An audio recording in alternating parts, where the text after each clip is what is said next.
Hello तो दोस्तों, आज हो गया 26 जुलाई 2026 और आज के वीडियो में हम डिस्कस करते हैं 26 जुलाई से रिलेटेड जितने भी करंट अफेयर के क्वेश्चन बनेंगे उन सभी को इस वीडियो में हम देखेंगे। तो वीडियो को स्किप मत करिएगा ताकि कोई भी क्वेश्चन आपसे छूट नहीं पाए। चाहे किसी भी एग्जाम की आप तैयारी कर रहे हैं तो सभी के पॉइंट ऑफ व्यू से इंपॉर्टेंट होने वाला है। इसमें हर एक क्वेश्चन को डिटेल में समझाया गया है। तो स्टार्ट करते हैं। आज का हमारा पहला क्वेश्चन है, भारत और ब्रिटेन के बीच निर्यात 2030 तक कितना पहुंचने की संभावना है। भारत और ब्रिटेन के बीच मुक्त व्यापार समझौते एफटीए के कारण 2030 तक द्विपक्षीय व्यापार 100 से 115 अरब अमेरिकी डॉलर तक पहुंचने की इसमें संभावना है। व्यापार अनुमान और लक्ष्य, कुल द्विपक्षीय व्यापार 100 अरब अमेरिकी डॉलर से 115 अरब अमेरिकी डॉलर तक इसमें पहुंचने की संभावना है। रोजगार सृजन, इस व्यापार समझौते से भारत में लगभग 7 से 10 लाख नए रोजगार के अवसर मिलने की उम्मीद है। शुरुआत, यह ऐतिहासिक समझौता 15 जुलाई 2026 से लागू हो चुका है। निर्यात और आयात का फायदा क्या होगा? तो शून्य सीमा शुल्क, भारत के करीब 99% से अधिक उत्पाद अब ब्रिटेन के बाजार में बिना किसी कस्टम ड्यूटी के पहुंच रहे हैं। सस्ता सामान, इस समझौते के बाद भारत में ब्रिटेन से आने वाली स्कॉच विस्की, लग्जरी गाड़ियां, चॉकलेट और कॉस्मेटिक जैसी चीजें भी सस्ती हो गई है। अगला क्वेश्चन देखते हैं। नाबार्ड के जुलाई 2026 के सर्वे के अनुसार ग्रामीण भारत में आय कितनी रही है। तो भावना सर्वेक्षण RECSS के अनुसार ग्रामीण भारत में आय वृद्धि की रफ्तार काफी धीमी पड़ गई है और यह सितंबर 2024 के बाद अपने सबसे निचले स्तर पर पहुंच गई है। आय और रोजगार के मुख्य आंकड़े देखते हैं। तो बढ़ी हुई आय, कितने परिवारों की आय बढ़ी है। इसमें 27.7% परिवारों की आय में वृद्धि आई है। स्थिर आय, 52.6% परिवारों की आय में कोई बदलाव नहीं हुआ है। घटी हुई आय, तो 19.8% परिवारों की आय में कमी आई है। भविष्य की उम्मीद, अगले 3 महीनों में आय बढ़ने की संभावना जताने वाले परिवार घटकर 41.2% रह गए हैं। खर्च और महंगाई का दबाव, तो बढ़ा हुआ खर्च, आय न बढ़ने के बावजूद 74.1% परिवारों का उपभोग व्यय बढ़ा है। भोजन पर खर्च, ग्रामीण परिवार अपनी मासिक आय का औसत 66.5% हिस्सा खर्च कर रहे हैं, जिसमें सबसे बड़ा हिस्सा 54.6% भोजन पर जाता है। महंगाई का अनुमान, ग्रामीणों ने अगले 1 साल के लिए औसत महंगाई दर 5.8% रहने के अनुमान लगाया है। अब देखते हैं कर्ज की स्थिति। अनौपचारिक कर्ज, परिवार और दोस्तों जैसे अनौपचारिक स्रोतों से कर्ज लेने की हिस्सेदारी बढ़कर 23.6% हो गई है। अब यहाँ पे देखते हैं राज्यवार विश्लेषण। तो कौन कौन से राज्य किस क्षेत्र में टॉप पे रहे हैं। तो कृषि और स्तब्ध क्षेत्रों में अग्रणी राज्य, पहले स्थान पे है मध्य प्रदेश, दूसरे पे आंध्र प्रदेश, फिर पंजाब और हरियाणा। ग्रामीण विनिर्माण और निवेश आकर्षित करने वाले राज्य, तो इसमें है गुजरात और ओडिशा टॉप पे हैं। औद्योगिक कॉरिडोर और बुनियादी ढांचे के कारण ग्रामीण विनिर्माण निवेश में सबसे आगे हैं राजस्थान और कर्नाटक।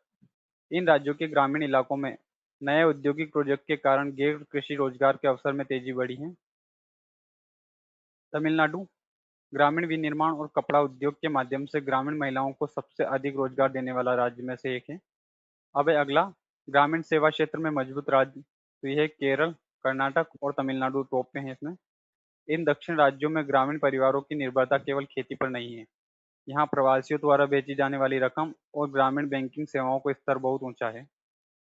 अगला है फिर महाराष्ट्र, यहाँ की ग्रामीण अर्थव्यवस्था में विनिर्माण और सेवा दोनों का बेहतरीन संतुलन देखा है।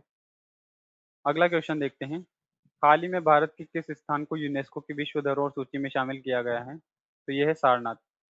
उत्तर प्रदेश के वाराणसी स्थित सारनाथ के प्राचीन बौद्ध स्थल को यूनेस्को की विश्व धरोहर सूची में शामिल किया गया है। दक्षिण कोरिया के बुसान में आयोजित यूनेस्को विश्व धरोहर समिति के 38वें सत्र के दौरान यह ऐतिहासिक घोषणा की गई है। भारत में यूनेस्को विश्व धरोहर स्थलों की कुल संख्या बढ़कर 45 हो गई है। मुख्य बिंदु देखते हैं। तो सारनाथ का महत्व, यह भगवान बुद्ध की प्रथम उपदेश स्थली धर्मचक्र प्रवर्तन है जो शांति और करुणा का वैश्विक प्रतीक माना जाता है। ऐतिहासिक प्रतीक्षा, तो लगभग 28 वर्षों के लंबे इंतजार के बाद सारनाथ को यह मुख्य दर्जा मिला है।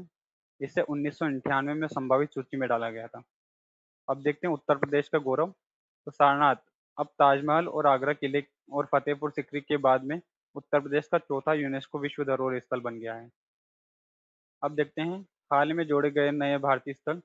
2024-25 में किन किन स्थलों को जोड़ा गया है। तो इसमें भारत के मराठा सैन्य परिदर्श, इसे साल 2025 में पेरिस में आयोजित 47वें सत्र के दौरान भारत के 44वें विश्व धरोहर स्थल के रूप में शामिल किया गया था। मोईदाम असम के अहम राजवंश की इस टीला दफन प्रणाली को साल 2024 में भारत के 43वें विश्व धरोहर स्थल के रूप में मान्यता मिली थी। अगला क्वेश्चन है, डूरंड कप के 135वें संस्करण का आगाज कब हुआ है? एशिया के सबसे पुराने फुटबॉल टूर्नामेंट 135वें इंडियन ऑयल डूरंड कप का आगाज 25 जुलाई 2026 को कोलकाता के विवेकानंद युवा भारती क्रीड़ांगम सॉल्ट लेक स्टेडियम में भव्य उद्घाटन के साथ हो गया है। टूर्नामेंट से जुड़ी मुख्य जानकारी यहाँ पे देखते हैं तो मेजबान देश कोलकाता, रांची, गुवाहाटी, शिलोंग और इम्फॉल है। झारखंड की राजधानी जो रांची है, ये पहली बार टूर्नामेंट की मेजबानी कर रही है। कुल टीमें टूर्नामेंट में कुल 24 टीमें हिस्सा ले रही हैं, जिन्हें 4-4 के 6 ग्रुपों में बांटा गया है। कुल मैच 6 अलग अलग मैदानों पर कुल 43 मैच खेले जाएंगे। विदेशी भागीदारी, इस बार श्रीलंका की सेना की टीम डिफेंडर एफसी भी टूर्नामेंट का हिस्सा है। सीधा प्रसारण Sony sport network, Sony 10/5 HD और SD पर और लाइव स्ट्रीमिंग सोनी लीव पर देखी जा सकती है। पहले मुकाबले का परिणाम देखते हैं तो मोहन बागान ने अपने मजबूत रक्षात्मक खेल के दम पर ईस्ट बंगाल को 1-0 से हराकर टूर्नामेंट की विजय शुरुआत यहाँ पे की है। अगला क्वेश्चन है, केंद्रीय शिक्षा मंत्री धर्मेंद्र प्रधान के इस्तीफे के बाद किसे अतिरिक्त प्रभार सौंपा गया है? तो ये सौंपा गया है प्रहलाद जोशी को। केंद्रीय शिक्षा मंत्री धर्मेंद्र प्रधान के इस्तीफे के बाद केंद्रीय मंत्री प्रहलाद जोशी को शिक्षा मंत्रालय का अतिरिक्त प्रभार सौंपा गया है। मुख्य बिंदु, घोषणा की तिथि 25 जुलाई 2026। अन्य मौजूदा विभाग, उपभोक्ता मामले, खाद्य एवं सार्वजनिक वितरण तथा नवीन एवं नवीकरण ऊर्जा मंत्रालय। लगातार 5 बार से सांसद रह चुके हैं। प्रहलाद जोशी कर्नाटक की धारवाड़ लोकसभा सीट से वर्ष 2004 से लगातार 5 बार चुनाव जीत चुके हैं। 2019 और 24 मोदी सरकार के दूसरे कार्यकाल में वह संसदीय कार्य मंत्री, कोयला मंत्री और खान मंत्री रह चुके हैं। अगला क्वेश्चन है, कॉमनवेल्थ गेम 2026 में किस भारतीय खिलाड़ी ने ब्रॉन्ज मेडल जीता है? तो इनका नाम है झंडू कुमार। कॉमनवेल्थ गेम 2026 में भारत के पैरा पावर लिफ्टिंग झंडू कुमार ने पुरुषों की हेवी वेट स्पर्धा में ब्रॉन्ज मेडल जीतकर देश का खाता खोला है। पदक से जुड़े मुख्य विवरण, तो खिलाड़ी का नाम झंडू कुमार, खेल स्पर्धा पैरा पावर लिफ्टिंग पुरुषों की हेवी वेट 72 किलोग्राम, प्रदर्शन 190 किलोग्राम का सर्वश्रेष्ठ लिफ्ट और 130.9 अंक व महज 0.1 अंक के अंतर से सिल्वर मेडल जीतने से चूक गए हैं। स्थान Glasgow Scotland, Commonwealth game 2026। Bharat का पहला मेडल, यह पदक कॉमनवेल्थ गेम 2026 में भारत का पहला आधिकारिक मेडल है।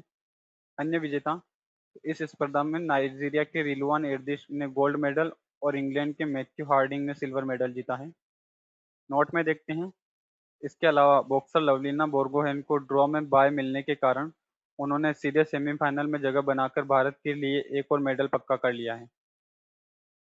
अगला क्वेश्चन देखते हैं यहाँ पे, हाल ही में किस एआई आधारित संपर्क रहित जात तकनीक को पेटेंट मिला है? तो यह है भारतीय प्रौद्योगिकी संस्थान मंडी के शोधकर्ताओं द्वारा विकसित एआई आधारित और गैर आक्रामक तकनीक को पेटेंट मिला है। अब ये है क्या है? तो इसमें लीवर और किडनी की जांच होगी जो एआई आधारित रहेगी। इसमें किसी भी प्रकार का ब्लड सैंपल लेने की रिक्वायरमेंट नहीं होगी। तकनीक की मुख्य विशेषताएं और फायदे देखते हैं यहाँ पे।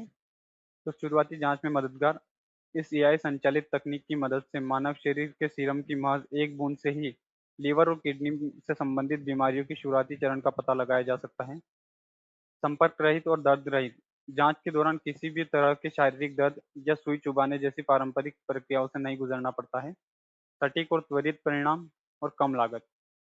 नोट में देखते हैं, डॉक्टर सुभजीत रॉय चौधरी, यह इस रिसर्च टीम का मुख्य चेहरा और असिस्टेंट प्रोफेसर है, जिन्होंने इस डायग्नोसिस सिस्टम और डाई को डिजाइन करने में मुख्य भूमिका निभाई है। तो दोस्तों, आज का हमारा वीडियो यहीं फिनिश होता है। कल फिर मिलेंगे एक नए वीडियो के साथ में।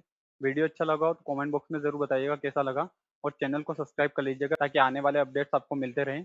और उसी चैनल पे एक फीफा वर्ल्ड कप से रिलेटेड वीडियो अपलोड किया हुआ है, फुल डिटेल वीडियो, तो आप उसे ज़रूर वॉच कर लीजिएगा ताकि उससे रिलेटेड अगर कोई भी क्वेश्चन बनता है तो कम्प्लीटली आप उसको कवर कर पाओ। चलिए, आज के लिए बस इतना ही। Thank you.